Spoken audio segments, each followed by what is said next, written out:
ये बिल्कुल संभव था क्योंकि 1900s के पहले दशक में एक मूवमेंट शुरू हो चुका था। एक तो सीक्रेट सोसाइटीज बन चुकी थी। Savarkar ji Veer Savarkar was at the helm of it. Lokmanya Tilak ji का उन पे हाथ था और वो प्लान कर रहे थे। उन्होंने गन्स इंडिया स्मगल की थी, बॉम्ब मैनुअल्स इंडिया स्मगल किए थे और सबको चिट्ठी लिखी थी कि वो बगावत के लिए तैयार हो जाएं, प्रिंसली स्टेट्स को, फौजियों को। तो 1912 तक उन्होंने ये प्लान किया था कि हम इनको इतने कम तादाद में अंग्रेज हैं हमारे देश में कि अगर हमने इनको मारना शुरू किया तो इनको समझ में नहीं आएगा और ये डर के भाग जाएंगे। Unfortunately Lokmanya Tilak died, Veer Savarkar was sent to prison, and that momentum of that movement was lost. And then, of course, the non-violent movement started, which was more conducive to the British because it was not direct confrontation and it was negotiations that went on for many, many, many years. And ultimately they left because they lost too much money in the First World War. And they had to leave. But that's the story. We could have got our freedom earlier. कि ये मेरी picture से related सवाल नहीं है, फिर भी मैं ये कहूँगा कि जब आप सशस्त्र होंगे तभी आप पीस टेबल पे बैठ सकते हैं, नहीं तो आपको बुली ही किया जाएगा। और जब दोनों साइड इक्वली आर्म्ड होती हैं तब जाके पीस होती है, ना कि एक साइड अहिंसा को फॉलो करे या दूसरी साइड हिंसा को। उससे कभी पीस नहीं होगी, उससे ऑक्यूपेशन होगी। बहुत लंबा सवाल है दोस्त, इसको बहुत लंबा आंसर है। एक्चुअली सवाल तो आपका छोटा ही था, पर मेरा एक्सपीरियंस ये रहा था कि हर एक इंसान अपने सर्कमस्टांसेस का एक नतीजा होता है, वो कैसे होते हैं। So what I tried to do as an actor was explore the circumstances that made Veer Savarkar who he was, his ideology, his thought process. And what I felt was that he was a man of a giant intellect, a man of resilience, a man of great smartness. And he believed in साम दाम दंड भेद, कुछ भी करके हमें इन अंग्रेजों को यहाँ से भगाना है। और मेरे हिसाब से उनकी कहानी लोगों तक जो नहीं पहुंच पाई वो एक ट्रेजेडी है, और मेरे ख्याल से उनको भी ये बहुत अपने जीवन में भी बहुत लगा कि उनको अपना ड्यू नहीं मिला। मेरे ख्याल से ये प्रोड्यूसर्स की गलती है कि मेरे पास घूम फिर के यही प्रोजेक्ट आते हैं। If I can interrupt, he's one of the finest method actor. When you say method actor, आदमी वो कैरेक्टर में चला जाता है। So you will, till the time of release, you will see him as Savarkar only. So that is the beauty of his body language. So I think मैंने answer किया आपका जवाब, but it is hard in some aspects and it's easier in some aspects. It's harder because people have a reference, a look reference, sometimes voice reference, a lot of pictorial references. So you've got to get that right. But more than that is to get the thought process right, why the man thought and said what he said and what he did, why did he do it. And in terms of fictional characters, it's easier in that sense, but it's more difficult because you don't have a reference. But in both cases, I really do enjoy doing biopics. Nonetheless, it gives me an out-of-body experience if anybody gets that. इस picture में से मैंने उनके जितने भी important aspects जो public life में उनके ऊपर सवाल उठते हैं, मैंने उन सबको address किया है. Bapu's assassination is also a part of the movie, but that is not what we dwell into. Savarkar ji को उससे बाइज्जत बरी कर दिया गया था, इसलिए नहीं कि सबूत नहीं था, इसलिए कि उनका उससे कोई कनेक्शन बना ही नहीं पाए। और फिर उनके ऊपर कपूर कमीशन भी बैठी थी, उन्होंने भी डाउट दिखाया। And in 2018 the supreme court of India upheld the decision that was taken in 1948-49 after Gandhi's assassination, that he was innocent. बिल्कुल एड्रेस किया है और मैं फिर से कहना चाहूँगा कि वो माफ़ी वीर नहीं थे। उन्होंने माफ़ी नहीं मांगी थी, उन्होंने कोर्ट में याचिका रखी थी, जो कि हर एक कैदी का, हर एक लीगल सिस्टम का एक हक होता है एक डेमोक्रेसी में, और कॉलोनियल पीरियड में भी था। और उन्होंने नहीं, बहुत सारे लोगों ने ये लिखी थी। और जैसा मैं कह रहा हूँ कि दुश्मन को किए हुए वादे निभाने वाले नहीं होते, तो उन्होंने साम दाम दंड भेद यूज करके वो सब कुछ किया था, और वो पूरा सब कुछ पिक्चर में है। I have addressed it very extensively in the movie. सब ने कोशिश की है इस फिल्म में कि वो माफी वीर नहीं हैं, न थे, और ये एक पार्टी की प्रतिक्रिया होगी पर हमारी नहीं है, और जनता की भी एक परसेप्शन है उनके बारे में ये। तो मैं चाहूँगा मीडिया उस चीज़ में हमें सपोर्ट करे कि स्वतंत्र वीर सावरकर वो वीर थे, माफ़ी नहीं मांगने वाले इंसान थे वो। मैं ऐसा एक्टर कभी नहीं था जो डायरेक्टर बोले और मैं वो कर दूं। मैं हमेशा से डायरेक्टर के साथ एंगेजमेंट में रहता हूं, और यूजुअली मुझे स्क्रिप्ट बाकी डायरेक्टर से भी ज़्यादा अच्छी तरह से पता होती है, क्योंकि मैं उसे बहुत बारी पढ़ता हूं। तो ऐसा कभी नहीं था कि मैं एक कठपुतली ही था। और from an actor to a director, इसका बहुत ही एक सिंपल मैंने एनालॉजी बनाया था कि I was an individual tennis player, जो कि अपने एकांत में अपना तैयारी करके टेनिस खेलता था। फिर एकदम से मुझे फुटबॉल टीम का कैप्टन बना दिया, और फुटबॉल टीम का कैप्टन बनने के बाद मेरा काम था सबको इंडिविजुअल टेनिस खिलाना। तो वो बहुत एक मुश्किल था, पर जैसा मैंने ये ठान ली थी कि मैं इसको इसके इस प्रोजेक्ट को, इस मूवी को इसके अंजाम तक लेके आऊँगा, और वो मैं ले आया हूँ। उसके लिए मैं क्या क्या गुजरा हूँ, वो स्ट्रगल सावरकर जी की स्ट्रगल के सामने बहुत छोटी है दोस्त। It was all in the screenplay. We wrote the screenplay, me and Utkarsh Naithani, we wrote the screenplay in a way so that it keeps people engaged from one step to the other, and people discover things as they go on. And also, from the commercial angle of it, I made sure that it was a very user-friendly film. It was not a preaching on Veer Savarkar's life. Rather, it was a discovery of his life as we go along, as he discovers it. In the case of Oppenheimer, they have one case that's going on with him, and they keep cutting back to his life. I have gone the hard way. I've told a linear story from 1897 to 1950, keeping in mind the reality, the dates and everything, but making it, writing it and making it in a way which is dramatic, engaging, and enthralling. It's at times this moves like a thriller. Everybody is bothered about box office numbers, man. Of course, box office numbers for me are a clear indication that my work has reached out to that many people.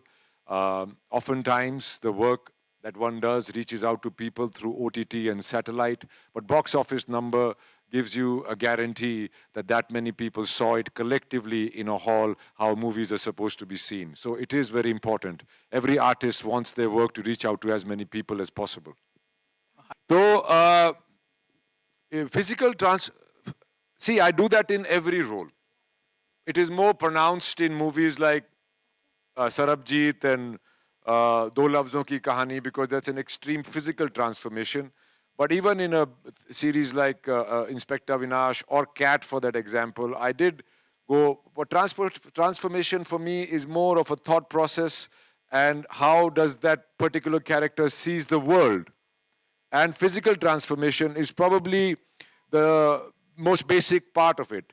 I believe that you got to look the character for making people believe it. It is tough. It is tough. My mother often leaves the home and goes back to Haryana. I can't watch you, not eat anything.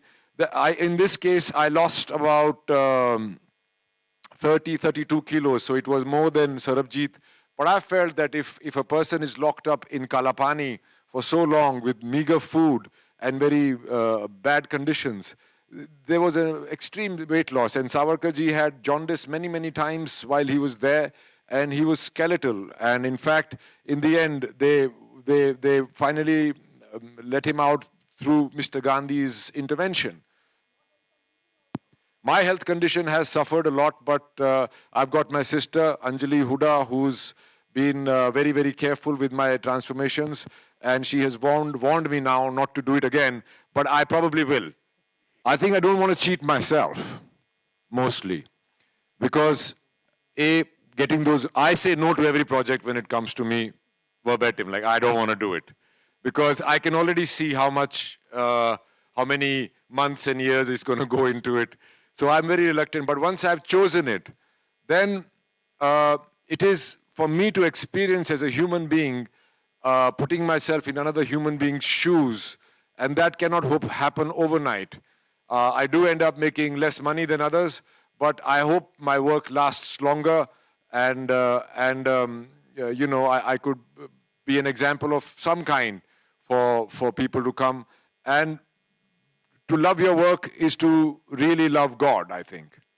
I think that's what it is. That's what I do, and I'm proud of it, though my parents are always worried about it. But I hope they'll see the bigger picture. I think all these things came by steps, not at one time. And I think it might be Veer Savarkar's wish that I become all-encompassing entity on this thing. But it is wrong to believe that I did it all alone. There were my producing partners. There was a beautiful crew that worked very hard, and wonderful actors who put in a lot. And because I used to be starving, so I used to be very chidchida, as they say, right? So there's a word for it that has been invented called hangry. So I think they bore a lot of that brunt. But yeah, I think somewhere I do believe that I was chosen for it. And all I kept doing at every stage, at every new stage, was that I have to give it my best, because I owe it to Veer Savarkar, to his spirit, to his legacy, and to his untold story, that I tell it well so that it reaches people and people absorb it and feel what he went through and all the sacrifices that he made, which have been brushed under the carpet. It is about the armed revolution. The movie is about the armed revolution, and Congress most of the time, except for Lokmanya Tilak, was a pacifist organization, and that is true. No Congress person was ever sentenced to Kalapani. Why would that be? I think it's a question that I'm asking the audience, and I think it's a question for you as well. You should do some reading up and see what it is. It is not Savarkar ji versus anybody else. It is his story. And of course, the larger story is the story of the armed revolution, in which he was a very big influencer. He was an ideologue. He converted the 1857 mutiny, which even I was taught in school as 1857 Sepoy Mutiny, into the first war of Indian independence. And that turn of point of view gave a lot of inspiration to all the freedom fighters that came after him, and mostly that took up arms to destroy the British out of India rather than begging them to leave. This is our baby, everybody's, whoever, like even yours, because अरबों में से आप यहाँ बैठे हैं और आप लोगों के ज़रिए ये सिनेमा वहाँ पहुँचेगी. तो पहले तो थैंक यू. देखिए, डिफ़िकल्टीज़ हर चीज़ में होती है, हर जगह पर होती है, हर घर में होती है. तो ये तो सिनेमा है और ये हमारा काम है. और हर फिल्म, ऐसी फिल्मों को बनाना, क्योंकि रोमांटिक या सीक्वल्स बनाना बहुत आसान होता है, क्योंकि वो मेरे हिसाब से वो फिल्में कम, प्रोजेक्ट्स ज़्यादा होते हैं. और जैसे कि रणदीप ने कहा कि उनको कई फिल्मों में कम पैसे मिलते हैं, लेकिन रोल इतना अच्छा होता है कि वो करते हैं ताकि आगे के जनरेशन, अभी वो नहीं देख रहे हैं, वो आगे देख रहे हैं कि उनको याद किया जाए. उसी तरीके से जब मैं भी किसी सब्जेक्ट के बारे में सोचता हूँ, तो वो बहुत ही डिफ़िकल्ट टाइम होता है एक्चुअली में वो सब्जेक्ट सिलेक्ट करना, क्योंकि बाहर से इतने लोग सब्जेक्ट्स लेकर आते हैं और उनका वो सब्जेक्ट्स नहीं सपना बन जाता है. और उसी तरीके से ये जो फिल्में मैं इतने सालों से बनाता आया हूँ, चाहे वो सरबजीत हो, अलीगढ़ हो, भूमि हो, मैरी कॉम हो, झुंड हो, अटल हो, सावरकर, अब तो मैं ये कह सकता हूँ कि मुझे ऐसा लगता था कि Bajirao was my toughest film to set up and shoot and release. but I would say Savarkar is the toughest film to convince uh, people to do the film. क्योंकि 3 साल तक तो मुझे कोई फंडर मिला ही नहीं, और मैं लास्ट में ही हमेशा आनंद पंडित जी के पास जाता हूँ जब सारे जगह से हार जाता हूँ, और आनंद जी के पास मेरी मीटिंग वो मेरे हिसाब से 5 मिनट की होती है कि सर मैं एक फिल्म बना रहा हूँ और मैं चाहता हूँ कि आप इसमें हमें सपोर्ट कर दें। ठीक है संदीप, डन, नो प्रॉब्लम। तो कौन, मतलब इतना आसान होता है वो चीज़। तो Anand ji, you have been a great pillar in my life, thank you so much really. And then फिर उस फिल्म में वो कोई भी फिल्म तभी बन पाती है जब एक वो पर्टिकुलर एक्टर हो। और जब रणदीप मुझे मिल गया ना, तो मैं सच बता रहा हूँ, मैं बहुत, मतलब मैं 100 से सीधा 90% रिलैक्स हो गया फिल्म पे, क्योंकि he took the charge of, and slowly slowly he came as an actor, then he started helping in writing, and then he wrote the film, then dialogues, and then what all he has gone through, that is his journey, which he will definitely tell in the process before the 22nd March, hopefully, Randeep, and we should say Many this. times over. I'll be Yeah. telling it many times. And तो ऐसे subjects मुझे लगता है कि भारत को बहुत ज़रूरत है, कि सिनेमा सबसे ज़्यादा इन्फ्लुएंस करती है लोगों को। और ये बात मैं खुद सिनेमा देख, जैसे जैसे जब मैंने लगान देखा तो मुझे लगा कि यार फिल्में बनाना बहुत ज़रूरी है, क्योंकि लोग लास्ट के 6 पे खड़े हो गए थे गेटी थिएटर के स्टॉल पे। तो मुझे लगा ये असर होता है सिनेमा का, और अंदर ही था। पर मैं कोई जौहर या फिर खान तो हूँ नहीं कि सिनेमा में इजीली आ जाऊं। तो मैंने पहले जर्नलिज्म किया 10 साल, सीखा, समझा, लोगों को समझना ज़्यादा इंपॉर्टेंट है बिफोर कमिंग इनटू सिनेमा। और उसके बाद जब ये समझ में आ गया, तब मैंने फिल्में बनाना, फिर संजय भंसाली जी ने मुझे सीईओ रखा, और फिर मैं वो जर्नी शुरू किया। लेकिन मेरे हिसाब से फिल्में बहुत आसान हैं, लोग बहुत मुश्किल हैं। तो एक फिल्म पे सबसे इम्पॉर्टेंट चीज़ होता है सही टीम चुनना, और वो टीम जब सही मिलती जाती है तो फिल्म पहुंच जाती है अपने मुकाम पे। Thank you. See, uh, being part of Bharatiya Janata Party, I was a treasurer of Bharatiya Janata Party. So always मैंने सावरकर जी को स्टडी किया था. So I always thought के उनको न्याय नहीं मिला था कभी भी. And when Randeep and Sandeep came, and Randeep का जो कन्विक्शन देखा था हमने, 5 मिनट में मैंने बोला ठीक है, आई एम ऑन. सो उससे ज़्यादा कुछ करना नहीं था. आई थिंक नेक्स्ट जनरेशन को ये एक कहानी लाइक ए लाइब्रेरी छोड़ के जाए, तो दैट वाज द इंटेंशन.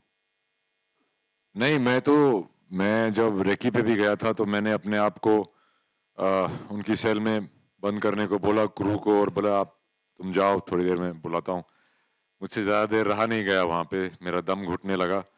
पर मैं उनको एक तरफ से क्या क्या गुजरा वो तो ऑब्वियसली इमेजिन करते हो आप एज एन एक्टर, पर मुझे हमेशा एज ए डायरेक्टर अपने आप को उसके ऊपर रखना पड़ा, क्योंकि पूरा तामझाम ही मैं देख रहा था. तो it was tough, but it was unimaginably tough what he went through, and not only him, many other people. And there are other unsung people like his own older brother Baba Rao Savarkar or Ganesh Damodar Savarkar, who also went to Kalapani, who also went through all the struggle, and he's even more unsung than Vinayak Damodar Savarkar. So there are many more people who suffered a lot, but nobody was a prolific writer, poet, and an ideologue like Mr. Vinayak Savarkar was. What differentiates him from other people was not only his struggle, but also his giant intellect and his ability to convince and influence a large amount of people. That's why he's so important today. मेरा ये मानना है कि ये anti propaganda film है, क्योंकि propaganda तो सावरकर जी की लाइफ में बहुत सालों से लोगों ने मचा रखा है. तो ये एंटी प्रोपेगेंडा फिल्म है, ये उस प्रोपेगेंडा को क्लियर करने वाली फिल्म है. और ये फिल्म हम एक्चुअली पिछले 15 अगस्त को रिलीज करने वाले थे, पर due to many reasons out of our control ये रिलीज होते होते 22 मार्च तक आई है. और मैं चाहूंगा कि लोग इसके बारे में डिबेट करें.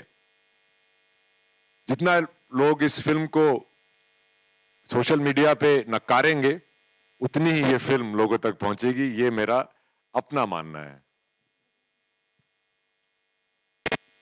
नहीं, ऐसा आप सिनेमा को लैंग्वेज में क्यों बांध रहे हैं? हिंदी हमारा राष्ट्र भाषा है और हिंदी ही होनी चाहिए। और क्योंकि एक मराठी में भी वो भगूर में रहते थे, देवलाली में, तो जी ने, डायरेक्टर साहब ने और हम सब ने सोचा कि इसको मराठी में भी बनाना चाहिए, तो इसलिए हमने मराठी में भी उसको पेश कर रहे हैं हम। तो आप शायद उसको बांध रहे हैं कि हिंदी में ही क्यों, हिंदी ही मलयालम है, हिंदी ही कन्नड़ है, हिंदी ही तमिल है। हमने उसको बांटा है, भाषा एक ही है भारत का। I'll add to that. Savarkar ji उनकी सबसे बड़ी एक उपलब्धि जो उनको नहीं रही, वो थी कि वो मराठी में बहुत ज़्यादातर उनके लेख मराठी में हैं, उनकी कविताएं, उनके नाटक, उनके विचार सब मराठी में उन्होंने बहुत लिखे थे। इसीलिए करके वो पूरे देश तक वो नहीं पहुंच पाए। जब मैंने भी इनको पढ़ने की कोशिश की तो मराठी में जितना उनके लैंग्वेज में जो एक दम है और एक मज़ा है जिसमें वो लिखते थे और बहुत ही कॉम्प्लिकेटेड लिखते थे, तो ये उस वजह से वो पूरे देश तक नहीं पहुंच पाए। इसीलिए मैंने इसको हिंदी में चूज़ किया और मराठी इसीलिए क्योंकि वो मराठी थे और मैं चाहता हूं कि महाराष्ट्र के गांव-गांव तक ये पिक्चर पहुंचे। और जब मैंने ये पिक्चर मराठी में देखी, पूरी नहीं देखी, जितनी देखी, मुझे ये पिक्चर मराठी में और भी सुंदर लगी। और बाकी लैंग्वेजेस का तो वो खैर जी वाले डिसाइड करेंगे कैसे करना है नहीं करना। मैं तो चाहूंगा कि ये दुनिया की हर लैंग्वेज में ट्रांसलेट की जाए और पूरे हिंदुस्तान में ही नहीं, देश विदेश में स्वतंत्र वीर सावरकर की कहानी पहुंचनी चाहिए, because it will show the world the horrors of colonialism that we went through, which were somewhere missing in Richard Attenborough's take on Gandhi. The hard work that has gone into it, the blood and sweat that has gone into it, is reflecting. It's all over there. Thank you, gentlemen, for... Thank you very much. One last question. उनकी लिखाई, उनकी लिखने की जो एक रुचि थी, मैंने भी ये पिक्चर करते करते मैं भी शॉर्ट स्टोरीज वगैरह लिखने लगा हूँ। ये पिक्चर तो खैर लिखी थी। दूसरा उनका देश प्रेम और उनका जो हिंदुत्व का जो आइडिया था कि हम सब एक लोग हैं, चाहे हम किसी भी प्रांत, धर्म, समाज या जाति के क्यों ना हो, वो मैं पहले भी बिलीव करता था। और उनसे उनके लेख पढ़ के और उनके बारे में जान के ये मेरे लिए और भी माननीय हो गया है।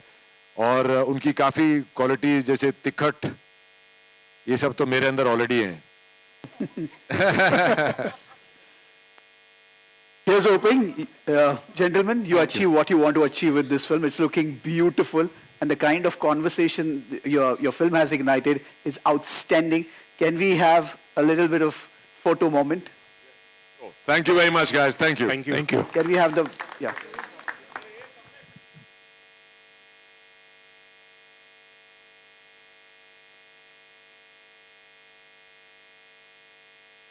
After the photo op, we are going to play the trailer.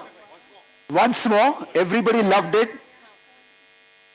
And for all the people who came late, you can enjoy the visual treat that the trailer is.